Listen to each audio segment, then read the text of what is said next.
Igama nguMzimasi Jalisa, osebenza noSiphe Joyi as i-directors ka-JJ Farming, o-operator eBhazia Ward 15 phansi komhlekazi uMinenkulu Joyi. U-JJ Farming uqala i-idea ngo-2016, sabuye sam-implementa ngo-2018. By u-implementa kulapho sesa-register khona i-business, savula i-bank account, sanayo ne-accountant. Sithe siqala ke besiqala kwi-hectare enye. Ikhaphetshu besiyenza sabe sifundwa ngu-NYDA ngegranti ye-30,000, sabuya sayofumana ne-loan ku-CRDA ye-30,000.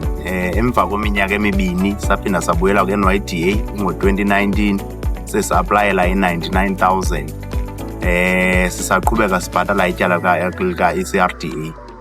UJJ ke uye wakhula kule minyaka sisenza le khaphetshu, sabuya safaka nezambane. Sifundwe ngu-Social Development 2019 ku-3 hectares wezambane.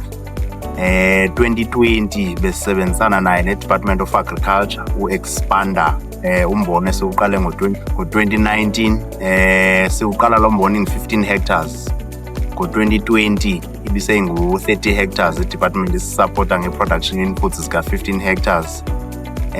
Ngo-2021 emva kwe-COVID safundwa kwisiqalo Youth Fund besisephansi kwe-Economic Development nge-1.1 million for i-tractor, i-diski ne-ripper.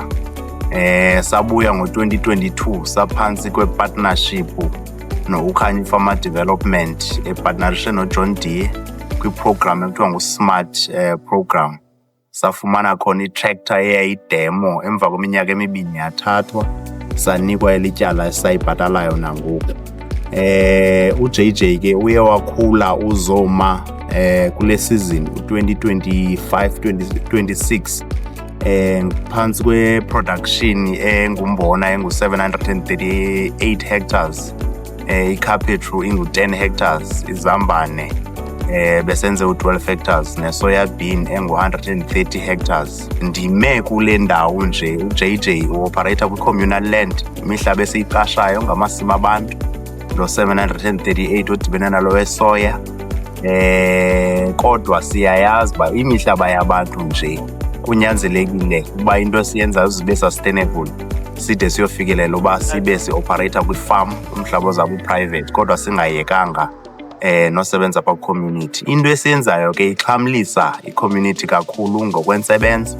Njengoba sifuna izambane siqashe abantu abayi-80, sitargetha ulutsha lodwa xa siqasha abantu.